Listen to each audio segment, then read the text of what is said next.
All right, so third hour, you guys' drawing looks a little bit different than seventh hour because we didn't get quite as far, but it'll be good to do a little bit of review. We've got the drawing set up like a football field. I should have some copies somewhere in the room, either on the desk in the middle of the room or the desk over next to the TV if you guys have not gotten one yet. There's some blank paper inside my podium. If you can't find the copies, just grab a blank piece of paper and you can set your piece of paper up like what I've got here. But the analogy that we were shooting for yesterday in class was comparing World War I to a massive fire. We started by drawing two pieces of wood. And you got to have something to burn if you're going to have a fire. So we kind of laid the foundation for World War I with militarism, alliances, imperialism, and nationalism. And that makes the acronym MAIN. So the four main causes of World War I are militarism, alliances, imperialism, and nationalism. And at the beginning, before the war actually broke out, we were making the comparison. We were looking at this map, and this says this is a map of Europe and its possessions in World War I. So you notice there's two teams. We've got the purple team in the middle, or the Central Powers, and then we got the orange team, primarily Russia, France, and Britain. There were a lot of other countries involved in World War I, but this was, these were the major players, arguably. You'll notice in the middle, right underneath Austria-Hungary, there's a tiny little orange country there called Serbia. And at the time, Serbia was part of the Austro-Hungarian Empire, and they wanted their independence. They shared a common ancestry or common nationality with Russia. They were the Slavic peoples. And Serbia felt as though if they took significant action against Austria-Hungary, maybe declaring war, they'd lose. Much smaller country, much smaller military. There'd be no way they could fight a war against Austria-Hungary and win. So they had to try to come up with some type of solution to remedy that problem. And they devised an assassination. The guy in the top left-hand corner of this slide is the Archduke Franz Ferdinand. So think of him as like the future leader or the heir to the Austro-Hungarian Empire.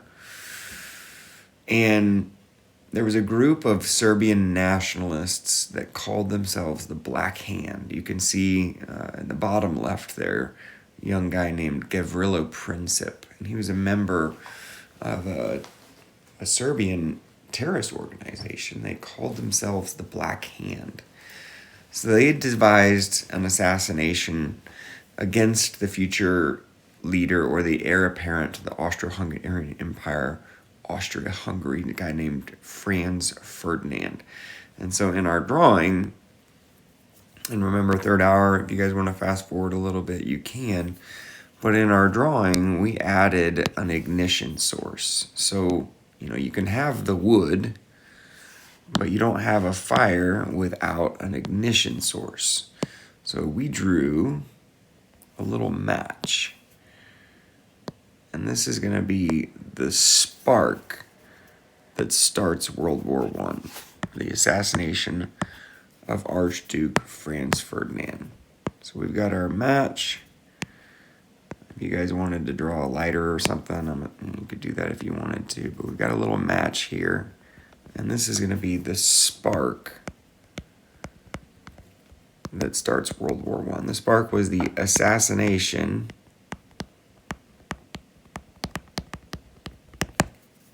of the future leader of the Austro-Hungarian Empire, a guy by the name of Archduke, which is like a title, Franz Ferdinand.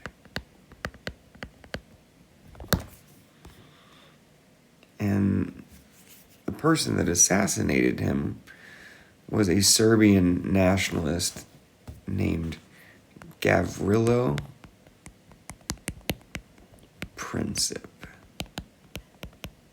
And his organization called themselves... Oh, that's a terrible hand. Let's try that again. The Black Hand.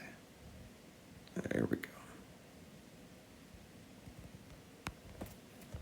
The Black Hand.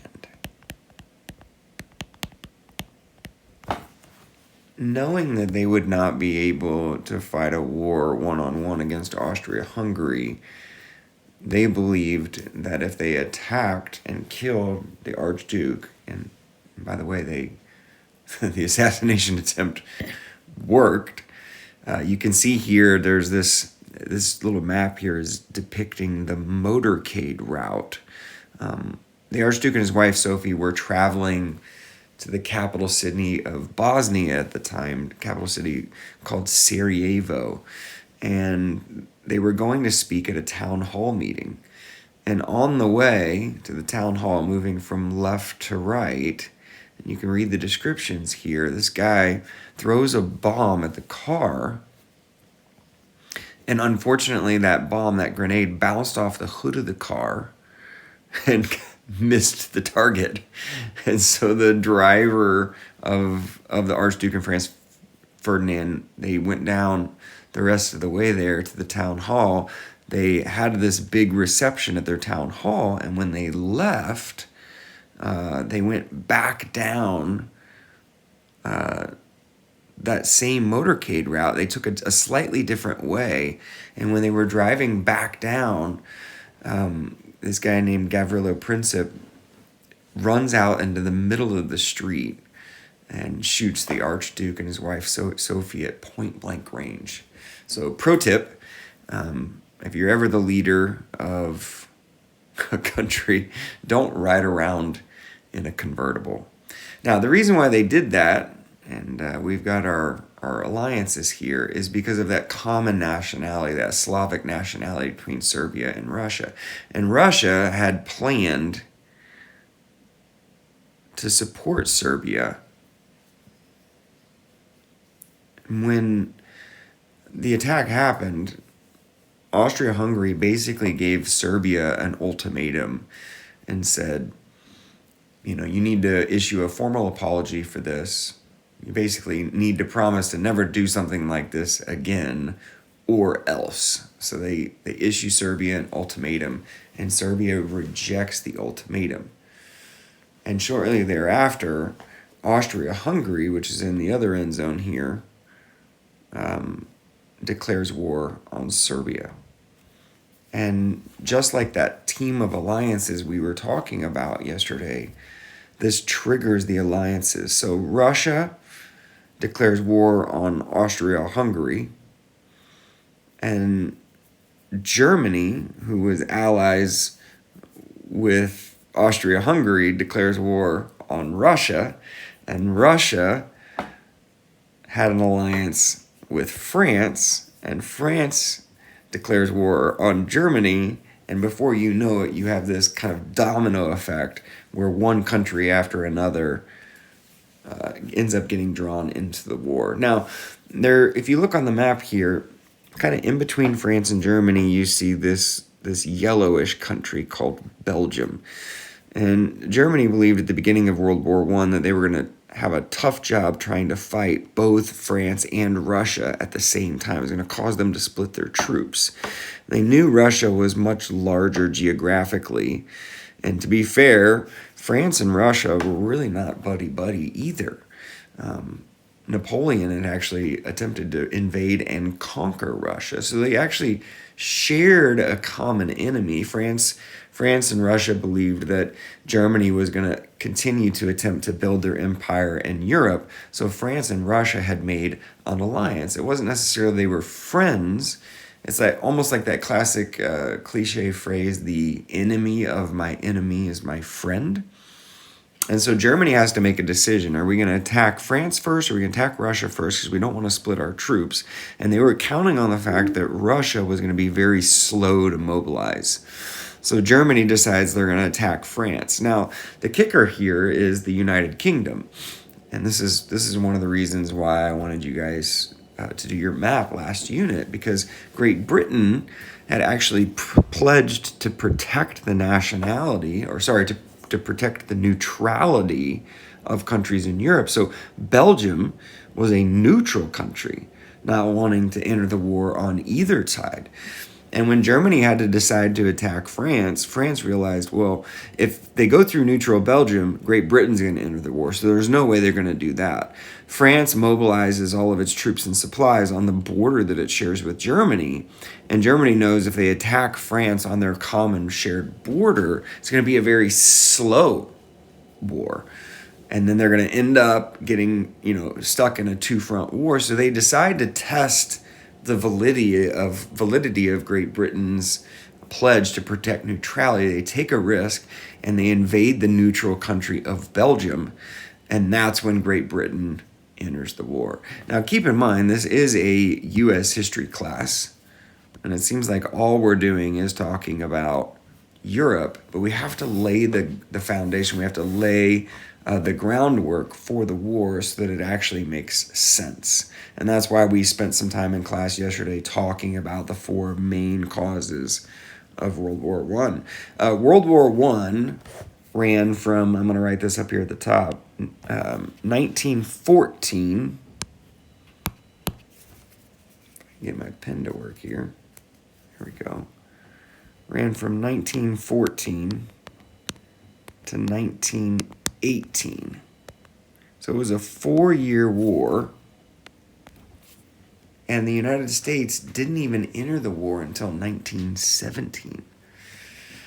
One of the, I don't know if you want to say unfortunate or awful or what word you want to use, but World War I was such a terrible war for many reasons, but one of the reasons is there was a lot of new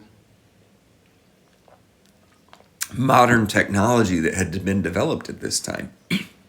I mean, the United States had gone through the Industrial Revolution, Britain, France, and Germany had gone through a lot of the countries had gone through the Industrial Revolution, so they had developed a bunch of new technology that made killing people in World War I so much easier.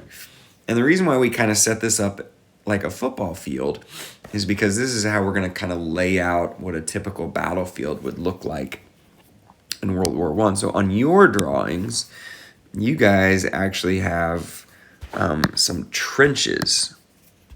It's like long lines that are stretched out in front of each one of your end zones. And I tried to give it kind of like a three-dimensional look. But trench warfare was not new in World War I. But specifically on the Western Front between France and Britain, these long lines of trenches had been dug so the soldiers could get down and out of the line of fire. And in front of each trench,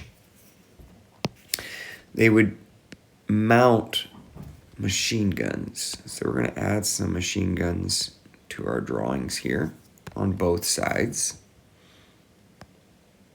They would mount these big, heavy machine guns in front of each trench. And these machine guns would be mounted on tripods often because they were so heavy.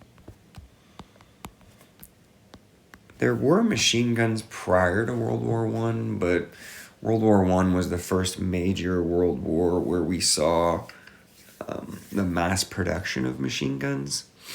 So you'd have the soldiers, they'd be down here in their trenches trying to get down and out of the line of fire, and the machine guns would be mounted in front of the trenches. And in front of the machine guns, there would be these large, long, and this is a really poor representation of this, but there would be all this gnarled, mangled mass of barbed wire fence. You're trying to protect your own trench, and so they would string out these long lines of barbed wire in front of the trenches. I think I might have a picture here of some of the, yeah, there you go.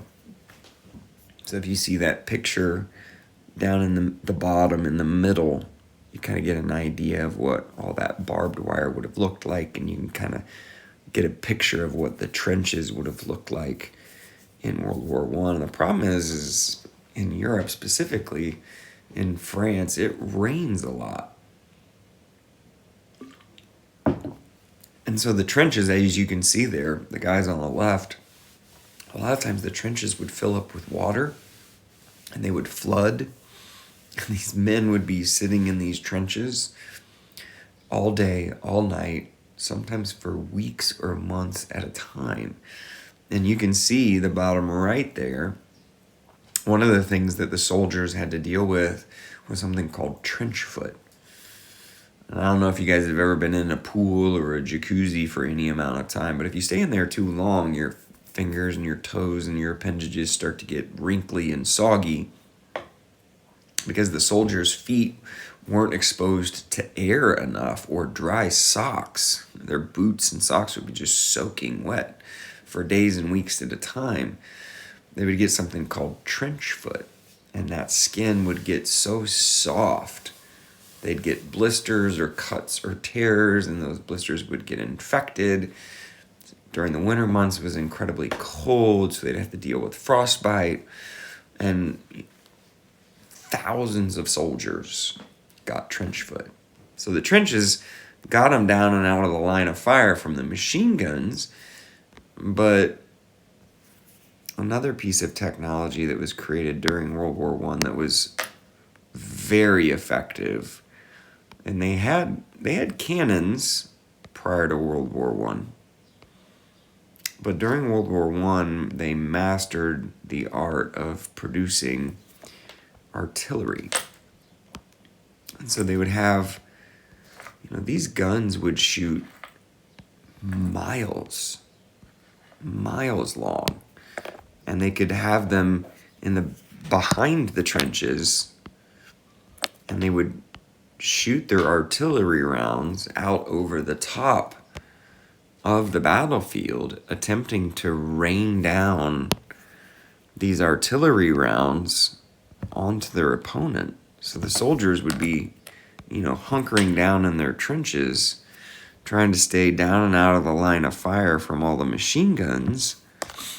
Meanwhile, the opposing side is just raining down death with these long-range artillery guns. So we're going to add these to our drawing. We're going to put it behind the trenches because that's where those long-range artillery pieces would be placed. Now I think I've got some pictures of that as well. There you go. So I don't know if you guys can tell what that picture is on the left there, but those are spent artillery shells. We're talking about millions and billions of artillery shells being fired during World War I. They had, I don't know if you guys can see it there in the middle, but they had this long-range gun that had to be moved by rail. It was so big it had to be moved by rail. They called it Big Bertha or the Paris gun. And Germany would shoot these rounds miles. So 66% of all the deaths in World War I were from artillery shells. One of the battles in World War I, the Battle of Verdun, 1 million shells were fired on that first day. And some of them weighed 8 pounds. Some of them weighed 90 pounds. So massive artillery guns. I guess if I get some more of the technology here. So yeah, you can see the top left. That would have been the example there of the machine gun that they would be mounted on those tripods in front of the trenches. And then top right, you've got those long-range artillery rounds. So in between the trenches was an area that the men referred to as, if I could get my writing tool going here, no man's land. And there were some battles where, 30, 40, 50, 60,000 men would die in one day. And they, once you get down in trenches, that's fine. You're kind of down and out of the line of fire. But, like, how do you get to the other side and get your enemy to surrender? So, Industrial Revolution had occurred. Orville and Wilbur Wright had worked to invent the plane. But some additional technology that was used in World War I was something called a Zeppelin. So we're going to kind of draw this above the battlefield. And I don't know if you guys have ever seen like a big floating blimp, but Zeppelins, if you're a soldier on the ground and you can't get to your opponent to attack them, well, maybe you could go over the trenches. And so both teams would use these like huge, massive floating airships, primarily for reconnaissance and spying on their opponent, but you could fire weapons from them. You could drop grenades from Zeppelins. The problem is the Zeppelins that they used in World War I, and I feel like I've got a picture of this. Yeah, bottom right there. They were using gas to fill up their blimps so the blimps would float. The problem is the gas that they used was flammable. So it wasn't very difficult to shoot one of the blimps and the blimp would just go down in a fiery inferno. Another piece of technology that they used during World War I was the plane. And I'll show you the picture of the plane here in just a second. Both teams in World War I used the plane, but the planes that they used were, I'll show you a picture here in a second, but they were more like what we would consider to be like a crop duster. Most of the time they would be a single prop, one propeller blade. You could fit two people in the plane, but the average speed of a World War I plane was like 80 to 100 miles an hour. Now, they did figure out how to mount a machine gun on the front of the plane and timed the firing belt to actually shoot a bullet through the propeller blades without actually blowing off their propellers. But as you can see in the middle there, sometimes they would have a guy in the back of the plane that would also be using a machine gun. And you can actually see that they've got some grenades kind of attached to the side of the plane. Again, they're trying to figure out ways to deal with this trench warfare where men would take turns running across no man's land at each other while the other team sat there in their trenches and used their machine guns to mow down the attacking team. And that was why World War I was so awful, is because they had all this new technology, but they were still using old battlefield strategies and techniques. Now, another thing that was used for the first time in World War I, and we're going to put this under our battlefield, but they used tanks. Now, I'll show you a picture here in a second. These tanks are probably not what you and I's idea of a tank actually look like. The track on the tank would run around underneath the tank, behind the tank, over the top of the tank, and in front of the tank. And they were shaped like these weird parallelograms. And the tank was an armored vehicle, but they were incredibly slow. We're talking like 2, 4, maybe 5 miles an hour. So you could get inside of the tank, and they would mount the cannons on the sides of the tank, so you could, the tanks could shoot from their cannons that were mounted on the side. But as you can see, kind of from the shape of the tank, if they encountered a small trench, they could just drive right across the trench itself. But if they encountered a much larger trench, so oftentimes they would just go nose down into the trench and get stuck. Guys, remember, the automobile had not been around for very long at all. So these tanks were wildly unreliable. Engine problems, ran off diesel fuel. They were very slow, so the artillery rounds would come down and fire and land on the tanks. Sometimes the tanks would run out of gas, and the soldiers would be trapped inside. So they're trying to come up with all of these solutions to deal with this trench warfare. Now, the area between the trenches became no man's land because so many people were just dying, getting mowed down in no man's land, that a stalemate occurred where neither side was able to gain any advantage.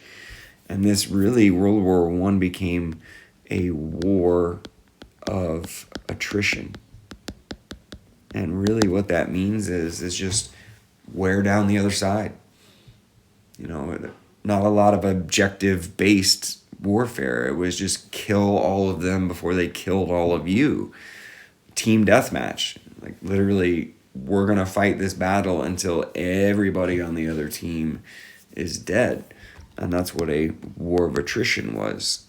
So you can see the tank there at the bottom left, where the track kind of runs underneath, around, over the top of the tank. A development that was used to try to deal with trench warfare, but still not ideal. The last thing that was used in World War I, which after World War I, the countries of the world agreed not to do this again, but they would utilize poison gas.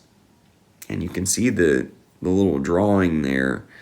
They would kind of bury these firing tubes in the dirt, and they would put a canister into the firing tube. They would light the propellant, and the canister would come flying out, and it would explode. And the soldiers called it mustard gas because it had kind of a yellowish hue to it, and the mustard gas was heavier than air. So when the canister would explode, the gas would spread out. It would sink down to the level of the ground.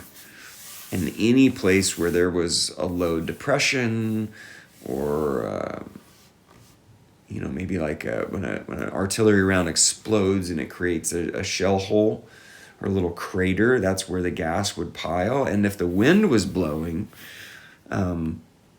it would move along the surface of the ground, and eventually when it would encounter a trench, it would sink down into the trench. And unfortunately for the soldiers that were in those trenches, any orifice, an eye, an ear, a mouth, a nose, would get burnt. And a lot of the soldiers in World War I ended up going blind from the poison gas. So we're going to add a little gas mask here to our drawing to indicate that one of the other new pieces of technology that was created to deal with the trench system in World War I was poison gas. Now, they did issue gas masks to the soldiers, but they were very difficult to breathe out of. Not all the soldiers had one. And sometimes the rounds would go off and the soldiers didn't have enough time to actually get their gas mask on, and they would inhale the gas, and when that gas would come into contact with the little sacs of air in their lungs, those little sacs of air would rupture and burst, and the soldiers would slowly drown to death in their own bodily fluid. So if we zoom back out, all of this stuff is happening in an effort to deal with this trench warfare, where soldiers had all of this modern technology to deal with the trench system, but none of it was very effective. And unfortunately, the death rates in World War I were just unreal. You see the map here. If you look at like the casualty rates, or actually these are the number of deaths, the casualties were up to 41 million in World War I. But the total number of deaths, if you look at Russia, is like 2.8 million. Britain, almost 1 million. France, 1.6 million. Just death toll on an untold, unimaginable rate.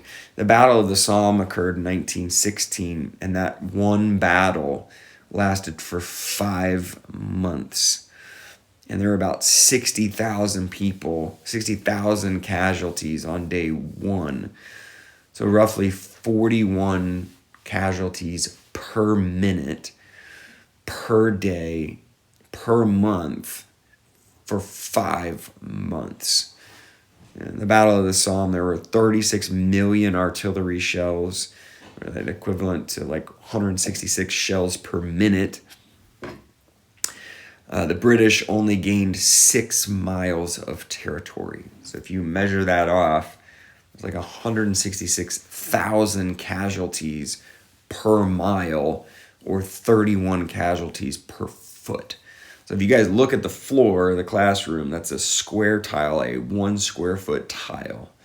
For every square foot gained by the British in the Battle of the Somme, it was 31 casualties.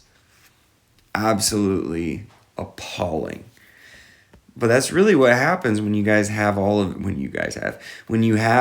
of this new battlefield technology that's being paired with old battlefield strategy.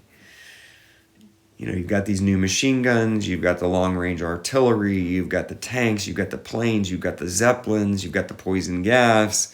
All of this was being used to try to overcome the trench warfare,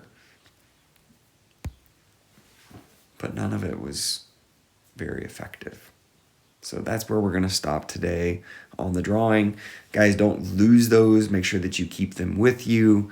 I will have some extra copies if you need them, but don't lose it, because on the back side, we're going to add a bunch of stuff to that in our next class.